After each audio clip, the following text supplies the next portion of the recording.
Good evening everyone. मेरा नाम राजेश चौधरी है। Scientific price action trading and education channel में आपका स्वागत है। आज मैं आपको एक इंपॉर्टेंट पॉइंट बता रहा हूँ। आप बहुत कंफ्यूजन में रहते हैं कि buy at low and sell at rise क्या होता है।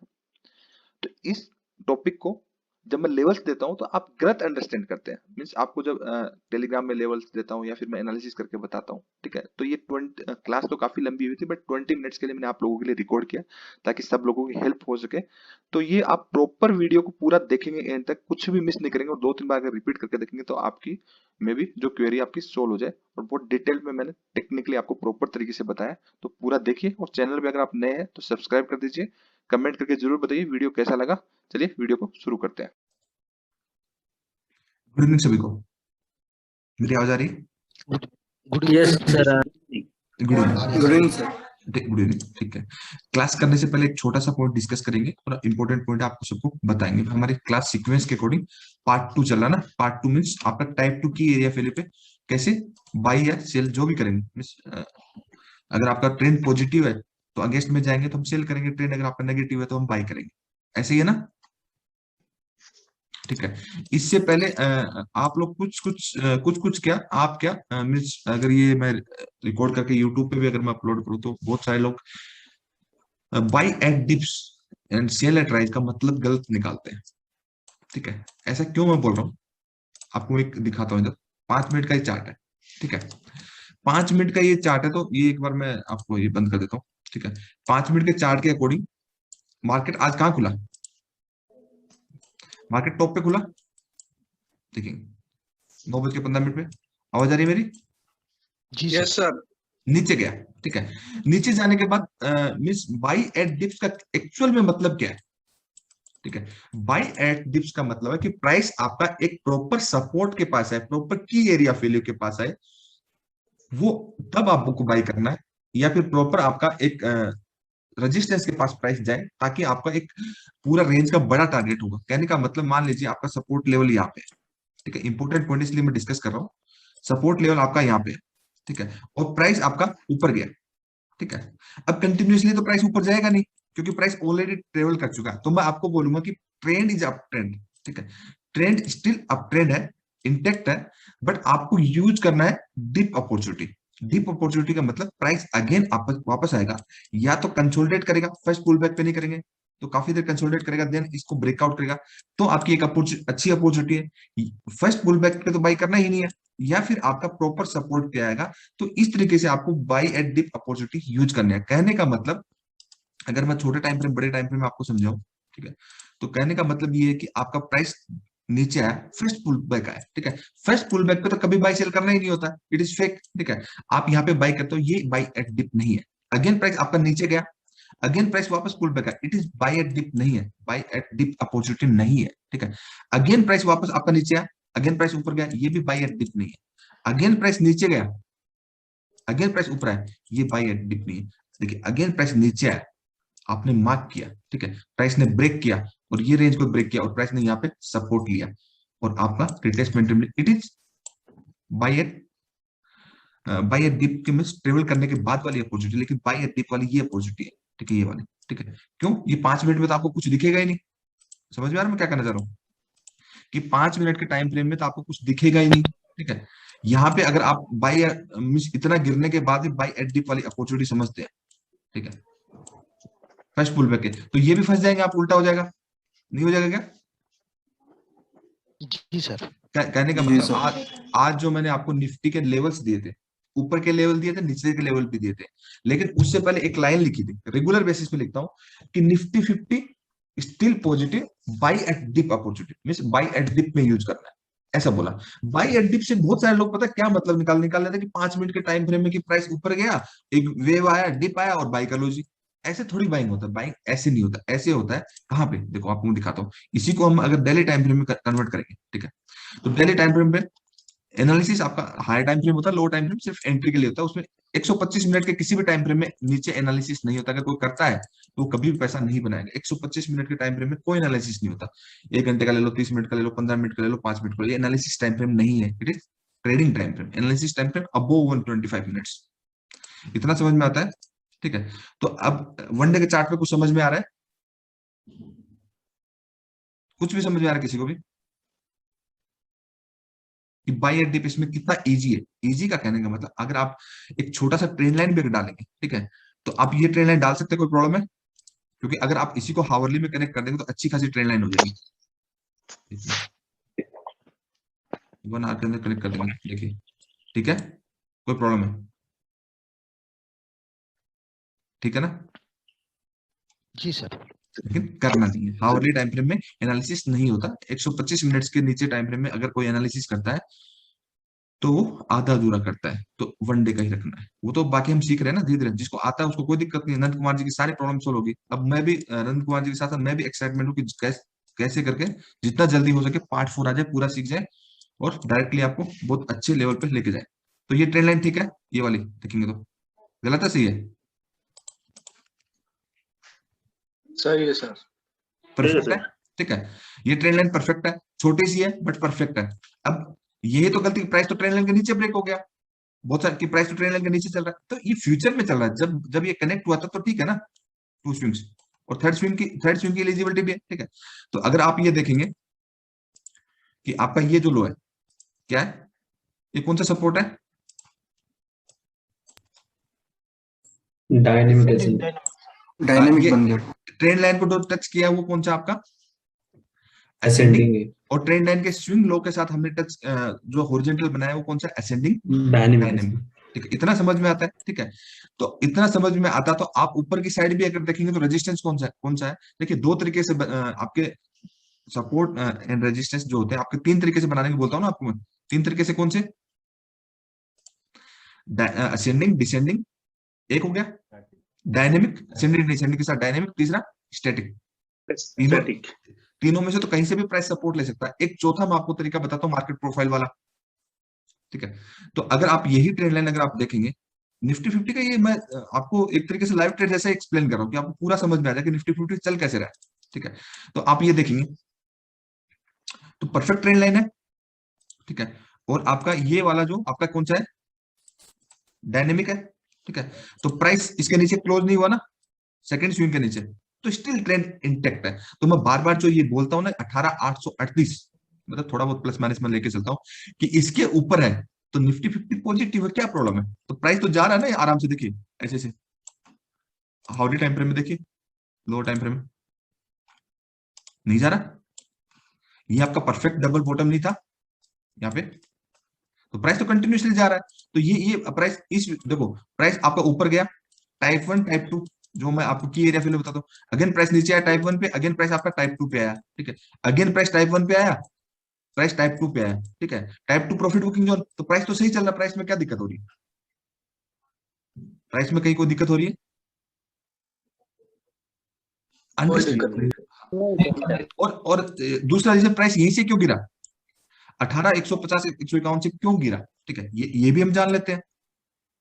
अगर हम डेली टाइम फ्रेम में देखेंगे, ठीक है, तो ये अगर आप देखेंगे तो ये देखिए, ये जो आपकी कैंडल्स है, ठीक है, आप थोड़ा सा चार्ट को आप ध्यान में देखेंगे तो मार्केट प्रोफाइल के अकॉर्डिंग, क्योंकि मैं आपको जो प्राइस एक्शन सिखाता हूँ, मैं आपको यूनिवर्सल प्राइस एक्शन सिखाता हूँ जिसके अंदर आपका नेक्स्ट जनरेशन का प्राइस एक्शन होता है, ठीक है, मार्केट प्रोफाइल भी होता है, और बाकी आपका की एरिया फिल्म मींस आपका साइंटिफिक की एरिया फिल्म के साथ demand and supply zone means आपको कंबाइन करके इस तरीके से सिखाता हूँ कि जो चीज प्रैक्टिकली मार्केट में काम करती है। इसलिए हमारा प्राइस एक्शन इतना सक्सेसफुल है।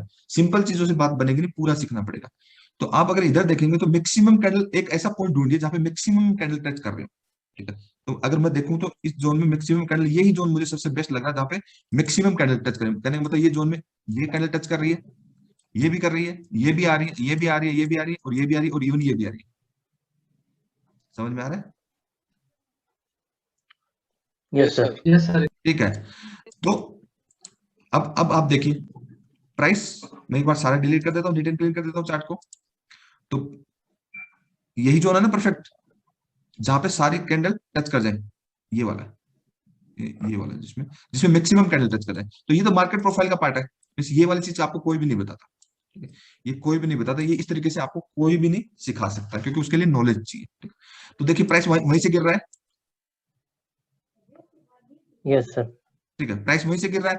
ट्रेंड लाइन के अकॉर्डिंग अगर हम देखेंगे, ठीक है, ये बेसिक्स प्राइस सेक्शन में जब इतनी पावर है तो पूरा सीख जाएंगे तो कितनी होगी। ये मैं सिर्फ बेसिक्स डिस्कशन कर रहा हूँ, तो मीन्स हर एक बिगिनर को ये इतना तो आना ही चाहिए, बेसिक्स है। बिल्कुल बेसिक्स है ये प्राइस एक्शन का। एडवांस की तो चलो मैं बात ही नहीं कर रहा अभी। तो ये आपका क्या है, ये क्या आपका असेंडिंग, ठीक है, Ascending dynamic. Dynamic ascending. और ऊपर क्या आपका क्या मिला है, स्टैटिक। यस ठीक है। तो अगर आप ये देखेंगे ट्रेंड लाइन है, ठीक है। अब प्राइस, अब बहुत सारे लोग क्या करेंगे, ट्रेंड लाइन के नीचे ब्रेक कर, ट्रेंड लाइन के नीचे ब्रेक करने से प्राइस नेगेटिव पॉजिटिव नहीं होता, price still in positive zone, price positive में जब तक 18,838 के ऊपर है प्राइस पॉजिटिव है, ठीक है। तो ये हाइट टूट गया तो आप दूसरी ट्रेंड लाइन बना सकते हैं यहाँ से, यहाँ से, ठीक है, ठीक है, इतना समझ में आ रहा है, Yes. ठीक है। अब इंपॉर्टेंट क्या निफ्टी 50 के लिए, निफ्टी 50 ने एक जोन बना रखा 18,838 एंड ऊपर की साइड आपका 18,190, मींस ऑलमोस्ट आपका ये रेंज है, ठीक है। तो आपका ऑलमोस्ट 150 पॉइंट की रेंज है, इतना ही है ना, ठीक है। इसी रेंज के Yes, अंदर घूम रहा है, इसी मींस पॉजिटिव है निफ्टी, मैं बोलता हूँ कि पॉजिटिव है, बहुत सारे लोग इसका गलत मतलब नहीं करते। निफ्टी 50 आपका ऊपर गया तो कहता हूँ कि every dip is buy opportunity. Every dip का मतलब क्या है, डिप का मतलब ये है कि प्राइस ऊपर गया, प्रॉपर प्राइस, ये मैक्सिमम कैंडल आपके कहां पे टच करे, मैक्सिमम कैंडल ये जोन है, ये जोन है। तो मैक्सिमम कैंडल यहाँ पे टच करे तो ये जोन है, इस जोन में जब आपका निफ्टी 50 आएगा तो आपको बाई करना है। ऐसा थोड़ी कि प्राइस आपका ऊपर खुला और आपका थोड़ा सा ऊपर गया आपने बाई कर लिया, अगेन नीचे आया थोड़ा सा ऊपर खुला, ये तो आप मार्केट को जबरदस्ती चेंज करने की कोशिश करो। तो एवरी पुल बैक पे ना बाई होता ना सेल होता, वो तो मार्केट को समझने के बाद ट्रेडिंग होती है। तो बहुत सारे लोग मीन्स शायद मैं ये रिकॉर्ड कर रहा हूँ तो बहुत सारे लोग अगर देखेंगे तो समझेंगे, और बहुत सारे लोग जब बिल्कुल बेसिक्स भी नहीं पता तो नहीं भी समझ में आएगा। तो ये तो थोड़ा बिल्कुल बेसिक्स से सीखना पड़ेगा प्राइस एक्शन के अकॉर्डिंग। तो अगर डिप का मतलब यही है, every dip is buy, but कहने का मतलब कि अगर आपको प्राइस ऐसे अगर ऐसे जा रहा है, ठीक है, तो आपको नॉलेज है, तो जब type two profit booking zone है वहां पे सेल की एंट्री भी तो मिल रही है, तभी तो लेवल दिए ना कि स्ट्रॉन्ग सपोर्ट ये है, स्ट्रॉन्ग रेजिस्टेंस ये है, जो टेलीग्राम पे मैंने मॉर्निंग में बताए थे सब लोगों को, ऐसे है ना। तो डिप का यूज करने का मतलब आपका ये होता है कि आपका प्रॉपर प्राइस लेवल पे आए, ऐसे हवा में नहीं। तब आपको क्या होता है, एक ही कैंडल का आपको ऐसा लगेगा और आपको पूरी रेंज का टारगेट रहेगा। कहने का मतलब अगर आप इस लेवल पे बाई करते हैं तो छोटा सा ही ऐसा 10-20 पॉइंट का ऐसा रहेगा, लेकिन आपको 100 पॉइंट से 150 पॉइंट का टारगेट रहेगा। तो ये आपकी रियल ट्रेडिंग है, बाकी सब गैम्बलिंग है। रिस्क रिवार्ड आपको मैं तो कहता हूँ 1:3 1:5 तो होना ही चाहिए कम से कम। उससे छोटा है तो ठीक है, वो अलग बात है कि सिचुएशन के हिसाब से हम छोटा भी बुक करते हैं, बट होता क्या है हम छोटे बुक करते नहीं, बड़े हमें मिलते नहीं कभी, क्यों, क्योंकि वो कॉन्फिडेंस ही नहीं है ट्रेड के ऊपर, ठीक है। तो अब निफ्टी 50 का आगे क्या है, कहने का निफ्टी 50 तो बीचों बीच क्लोज हुआ, तो निफ्टी 50 का ऑलमोस्ट ये 150 पॉइंट की रेंज है। तो अब निफ्टी 50 कहने का मतलब 18,838 जो मैं पहले बोला था, ठीक है, ये आपका ठीक है सपोर्ट लेवल है, कोई बात नहीं, कल रुकेगा तो प्राइस आपका ऊपर जाए। अभी क्या हो रहा है कि 2 दिन से क्या हो रहा है, प्राइस ऊपर खुल जा रहा है, ठीक है। एक ही दिन रिटेल ट्रेडर को ना एक ही दिन अच्छी अपॉर्चुनिटी मिली है, ठीक है। इसके बोला ऊपर खुल के पूरा नीचे आ गया, ऐसे ही हो रहा है रेगुलर बेसिस पे, प्राइस ऊपर खुल के नीचे आ जा रहा है प्राइस। हाँ सर। तो जो रिटेल ट्रेडर इंट्राडे में ट्रेड करने की कोशिश करते हैं तो वो तो सक्सेसफुल होते ही नहीं है। क्यों नहीं होते, क्योंकि वो लेवल ही नहीं मिलते उनको। ऊपर के लेवल पे खुल गया तो वो पता लगेगा कहीं ऊपर नहीं भाग गया, तो इस वजह से हम सेल नहीं कर पाते, और जिसने गलती से बाई कर लिया उसका तो वैसे ही स्टॉप लॉस लग गया, ठीक है। तो कहने का मतलब अगर आपने प्राइस बिहेवियर नहीं समझा तो रिटेल रिटेल ट्रेडर को इंट्राडे ट्रेडिंग में इंस्टीट्यूशनल खा जाते हैं। यही तरीका, वो तो प्रॉफिट बुक कर रहा है आराम से कि निफ्टी 50 को यहाँ से लॉन्ग किया और यहाँ पे चला गया, टॉप पे प्रॉफिट बुक किया, 200-250 पॉइंट नीचे ले आए, रेंज के अंदर प्राइस रहा, फिर वापस ऊपर ले गए, अगेन फिर नीचे ले आए। तो कहने का मतलब ये 150 पॉइंट की रेंज है। अब निफ्टी 50 18,200 के ऊपर जैसे ही ब्रेक करेगा, बड़ा मूव आएगा, बूम करेगा ऊपर की साइड, एंड अगर आपका 17,838 के नीचे नीचे आता है, कहने का मतलब ऊपर जाना है या नीचे आने से सेल मत कर दीजिए, क्योंकि प्राइस ट्रेवल करके जाएगा। देन रिटेस्ट पे अगर आपको एंट्री मिलती है तो ये जो लो है 17,600 वाला, ये 100% टूटेगा अगर रिटेस्ट पे एंट्री मिलती है तो, और अगर इसके ऊपर प्राइस चला गया तो ये लाइफ टाइम हाई टूटेगा। कहने का मतलब ये एक जोन है कंसोलिडेशन में प्राइस, ये कंसोलिडेशन जैसे ही टूटेगा प्राइस ब्लास्ट होगा, इसको मिस करना है नहीं। ये मैं आपको ये सारा लाइव में कैसे बिहेव हुआ क्या हुआ सब चीजें करके पूरा समझा रहा हूं, समझ में आया या नहीं आया अभी भी? जी जी सर आया। कि निफ्टी का आगे का आउटलुक पूरा पूरा यही है कि ये 150 पॉइंट की रेंज है, टॉप पे बाई, टॉप पे सेल करिए, बॉटम पे बाई करिए, ठीक है। दोनों साइड के टारगेट्स, अच्छे टारगेट्स आएंगे, बाई के भी आएंगे, सेल के भी। अगर लोअर लेवल पे मिल रहा है तो बाइंग के आएंगे, हायर लेवल पे मिल रहा है तो सेल के आएंगे। अगर इस रेंज को जैसे ही ब्रेक करता है तो आपका कम से कम जो मूवमेंट है, कम से कम मैं बोलूं कि 500 पॉइंट कम से कम वन वे डायरेक्शन में मार्केट जाएगा इस रेंज के ब्रेक करने के बाद। ऊपर की साइड, नीचे की साइड कितना जाएगा? नीचे की साइड अगर मैं मानूं कि अगर इसको लो तोड़ता है तो आपका 600 से नीचे इसका 23% मान सकते हैं। कितना आपका? 200 से आपका 600, 800, 800 का 23% मतलब 100 पॉइंट और, ठीक है। तो ये आपका जो बनता है 17,600 से 17,400 तक, ये बनता है 17,400। जस्ट मैं एक अप्रोक्सीमेटली मैं अपने अंडरस्टैंडिंग के हिसाब से बता रहा हूँ, जो कि मैंने पिछले 17 साल के अंदर देखा कि प्राइस ऐसे बिहेव होता है, तो वो ऐसे ही होगा अगर रिटेस्ट पे ब्रेक करने के बाद एंट्री मिलती है। तो इजी है ना या कॉम्प्लिकेटेड बिहेवियर है? सर बताइए। इजी है, लेकिन प्रैक्टिस करना होगा बहुत। हाँ वो तो करना ही पड़ेगा ना, करना ही पड़ेगा। अब मैं आपको जेट प्लेन दे दूं, आपको एक ही दिन में सिखा दूं कि ठीक है आप जेट प्लेन चलाइए, तो ठीक है, तो आप एक्सीडेंट कर देंगे। उसके लिए प्रैक्टिस तो मैंडेटरी है ना। एजुकेशन जो आप सब लोगों को मैं रेगुलर बोलता हूँ, एमएटी, एमएटी का मतलब मार्केट स्ट्रक्चर, पूरा मार्केट का बिहेवियर अंडरस्टैंड करें, प्रॉपर एनालिसिस करें, और उसके बाद आपकी सारी चीजें रेडी रखें, और जब आपके जोन में जब प्राइस आएगा तो आप ट्रेडिंग करें, ठीक है। अब होता क्या है, रिटेल ट्रेडर क्या करते हैं, जिस दिन ट्रेडिंग करनी है उसी दिन क्या करना है, एनालिसिस करना है। तो एनालिसिस ट्रेडिंग डे नहीं होता। कहने का मतलब अगर आप इंट्राडे ट्रेडिंग करते हैं, अगर आप स्विंग्स ट्रेडिंग करते हैं, और अगर आप पोजीशन ट्रेडिंग कर रहे हैं, अगर आपने सेम डे एनालिसिस किया, आपके सक्सेस रेशियो जो है कितनी रह जाएगी? मैं कहूंगा 5% ही रहेगी। 95% आप फेलियर है, क्योंकि आप भगवान नहीं है, आपको इतना नहीं आता है कि आप एनालिसिस भी साथ में कर सकें और ट्रेडिंग भी साथ में कर सकें, नहीं कर सकते। यही जब नंद कुमार जी को जब मेरे साथ 2 दिन पर्सनली रुके, ठीक है, सूरत में भी साथ में थे, मुंबई में साथ में थे, तो सूरत में आपको मैंने क्लास करी थी क्या मुंबई में करी थी? मुझे थोड़ा याद नहीं है, नंद कुमार जी। सर सूरत में करी थी। सूरत में करी थी, ठीक है। तो मैंने बोला चलो ठीक है, साथ में घूम फिर रहे हैं, कोई बात नहीं, 2 दिन आप मेरे साथ हो तो आधा घंटा मैं आपको सिखाता हूँ, ठीक है। कि कुछ ना कुछ तो मैंने पूछा, सारी चीजें प्रॉब्लम, तो इनकी यही प्रॉब्लम थी। तो अभी क्या हुआ कि ये प्रॉब्लम थी, तो आप सब लोगों को भी यही प्रॉब्लम है। जो मुझे समझ में आया कि हर एक मीन्स पूरा सीखने के बाद भी एक स्टूडेंट की कॉमन प्रॉब्लम यही होती है कि वो सब चीजें 1 मिनट में चाहता है, कि एक ही साथ कुआं खोदना चाहता है, एक ही साथ पानी निकालना चाहता है, और उसी साथ पीना चाहता है। ऐसा पॉसिबल है? लाइफ का हर रूल फाइनेंशियल मार्केट के ऊपर लागू होता है, क्योंकि इंसानों का बिहेवियर स्टॉक मार्केट का बिहेवियर इंसानों जैसा ही है ना। चलाने वाला इंसान है, भगवान तो चलाता नहीं इसको, ऐसा ही है ना। अब हो सकता है बहुत सारे लोग मेरी बात से एग्री नहीं करते, लेकिन 17 साल में मैंने यही देखा है, और ऐसा ही वर्क करता है। और जितने भी मैं आपको लेवल्स देता हूँ, जितने भी सब बताता हूँ, वो लाइक एंड डॉट वर्क करते हैं। तो फिर कुछ तो बात में वैल्यू होगी ना, कुछ तो होगा, ठीक है। तो आप लोगों को पार्ट 4 के अंदर 2 क्लासेस मैंने आपकी एडिशनली ऐड करी है, ताकि आप लोगों को मैं आपको 5 दिन ट्रेडिंग, जब पार्ट 4 होगा ना, 5 दिन जो ट्रेडिंग होगी, जब पूरा सीखने के बाद आपको मैं डेली स्क्रिप्ट दूंगा पर डे, कि आपको ये एनालिसिस करो, कल से इसके बिहेवियर के अकॉर्डिंग हर बंदे का सेम एनालिसिस होना चाहिए, सेम लेवल्स होने चाहिए, सेम टारगेट्स आने चाहिए, किसी का भी ऐसा हिट नहीं होना चाहिए, तब जाके आप सक्सेसफुल एक ट्रेडर हो जाएंगे। मैं पास करूंगा आपको कि आप ट्रेडिंग के लिए एलिजिबल है या नहीं। आपको 10 तारीख को सब लोग जितना भी कोर्स हो गया 10 तारीख को पास कर देंगे, पास या फेल।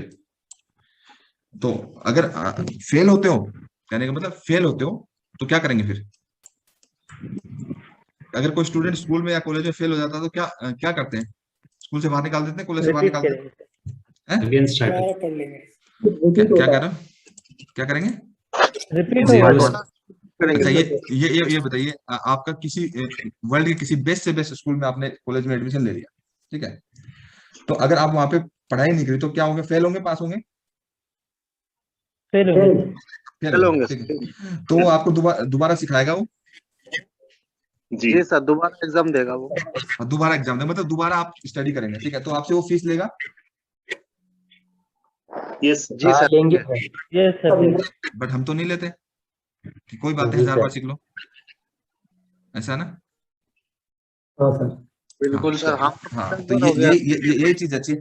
कहने का मतलब जब तक आप नहीं सीखोगे तो सिखाएंगे, मतलब डरा के सिखाएंगे, धमका के सिखाएंगे, प्यार से सिखाएंगे, कैसे भी सिखाएंगे, लेकिन सिखाएंगे। सिखाना मोटिव, कोर्स फिनिश करना बिल्कुल भी मोटिव नहीं है।